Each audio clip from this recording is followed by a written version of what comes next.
Direto da redação.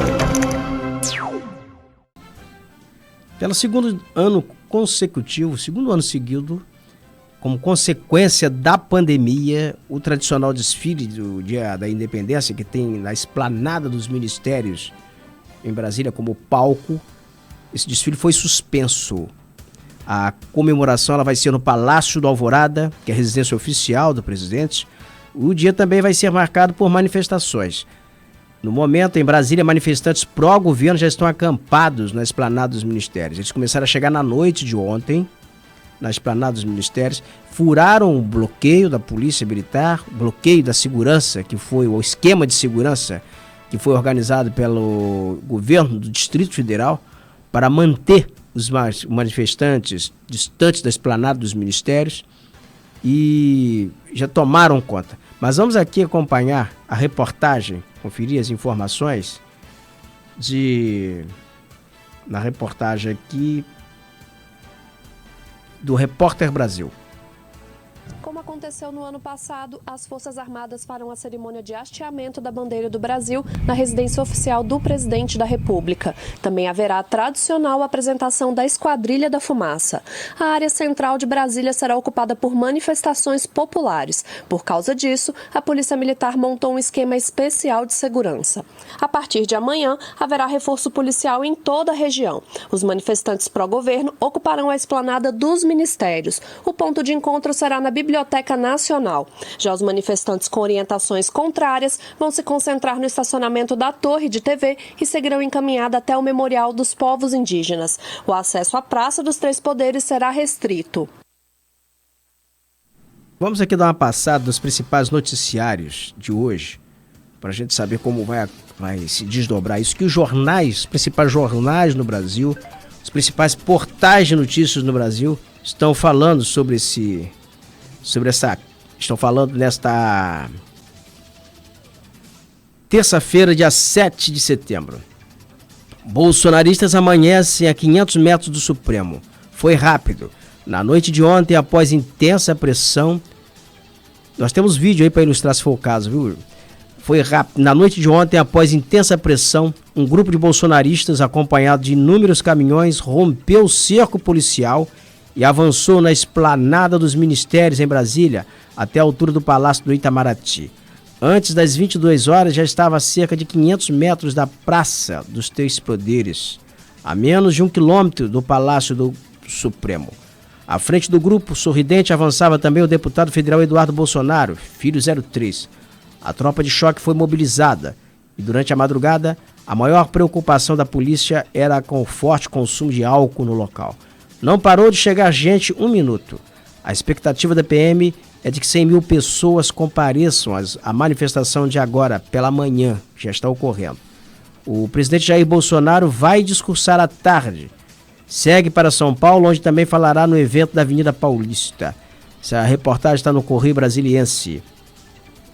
Portal Metrópolis. Desde cedo, uma caravana de aproximadamente 100 trailers e ônibus de manifestantes ocupava uma das principais avenidas de Brasília. Agora vamos à reportagem aqui da Folha de São Paulo. O objetivo do presidente é simples: uma demonstração de força diante de um cenário de crescente fragilidade. Acossados por investigações no Supremo Tribunal Federal e no Superior Tribunal Eleitoral, escolheu o Judiciário, mas especificamente o ministro do STF, Alexandre de Moraes, que vai presidir o TSE no ano que vem, como alvos. Mas ele também se vê às voltas com a CPI da pandemia, a pandemia propriamente dita, a inflação crescente, a economia estagnada, a crise hídrica, perda de apoio no setor financeiro e em parte do agronegócio, popularidade em queda e mau desempenho nas pesquisas eleitorais para o ano que vem. As manifestações e seu ruído são a aposta do governo para sair das cordas. Folha de São Paulo. CNN Brasil. Essa é exatamente a expectativa de integrantes do governo. Na manhã de ontem, Bolsonaro sobrevoou com os seus ministros militares as concentrações para os atos de hoje no Distrito Federal. Mesmo que não seja o suficiente para intimidar o STF e o Congresso, ou mais ainda, para dar margem a uma ruptura institucional, o presidente espera mostrar que ainda é eleitoralmente viável. Portal Poder 360. Na véspera de suas manifestações de caráter golpista, Jair Bolsonaro editou uma medida provisória alterando o marco civil da internet, a fim de impedir que redes sociais e aplicativos suspendam ou bloqueiem contas. Segundo a Secretaria de Comunicação da Presidência, o objetivo é proteger a liberdade de expressão. Perfis e sites bolsonaristas têm sido sistematicamente retirados da rede por promoverem discursos de ódio, incentivarem atos antidemocráticos e disseminarem notícias falsas. As redes amanhecem o dia 7 com as mãos atadas e possibilitadas de expurgar desinformação. Miriam Leitão no jornal O Globo. Vamos aqui extrair um trecho do que escreve Miriam Leitão. O deputado Alessandro Molon, do PSB do Rio, que foi relator do Marco Civil na internet, diz que há 2 caminhos para derrubar a MP de Bolsonaro, antes mesmo que ela seja adotada pelas operadoras. Um seria simplesmente o presidente do Senado, Rodrigo Pacheco, devolvê-la ao Executivo, por considerar que não há urgência nesse assunto que justifique a MP. Outro seria entrar com uma ação direta de inconstitucionalidade no Supremo Tribunal Federal. Poder 360. Enquanto boa parte do mundo político acompanha em compasso de espera as manifestações de hoje, desta terça-feira, dia 7 de setembro, 3 pré-candidatos à presidência, o ex-ministro Ciro Gomes, o ex-presidente Lula e o governador gaúcho Eduardo Leite, se anteciparam e foram às redes.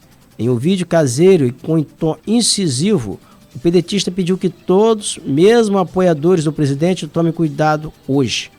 Segundo Ciro, Bolsonaro quer cadáveres, de preferência de uma senhora ou uma criança, para produzir um ambiente de caos institucional e usar como justificativa para o apelo ao autoritarismo. Ele também conclamou os militantes do PT a não participar de atos hoje. Já Lula se contrapôs a Bolsonaro, usando um tom de pronunciamento oficial e dizendo que o presidente estimula confrontos, em vez de buscar soluções para os problemas do país. Em seguida, listou propostas, sem entrar em detalhes, para temas como postos dos combustíveis e dos alimentos. O Lula usou propostas para falar sobre preço dos combustíveis, R$ 7,00 o litro da gasolina, e também a questão dos alimentos, que está em alta. Então, segundo aqui diz a Folha de São Paulo. Matheus Leitão, na revista Veja, ele escreve: o ex-presidente Lula falou em união, data nacional, pacificação ao celebrar solidariedade às vítimas da Covid-19 no seu pronunciamento de 7 de setembro. Não havia nada de novo no que ele disse. Era até óbvio, mas soou uma novidade para quem ouviu nos últimos dias o crescente ruído das ameaças do presidente Bolsonaro. Congresso em Foco. No domingo, Eduardo Leite havia divulgado um vídeo também cuidadosamente produzido, apresentando-se como alternativa de centro a Lula e Bolsonaro. Usando uma camisa amarela, ele criticou a apropriação das cores nacionais. Ninguém vai roubar as cores do Brasil, diz ele, criticando ainda o clima de confronto das manifestações de 7 de setembro.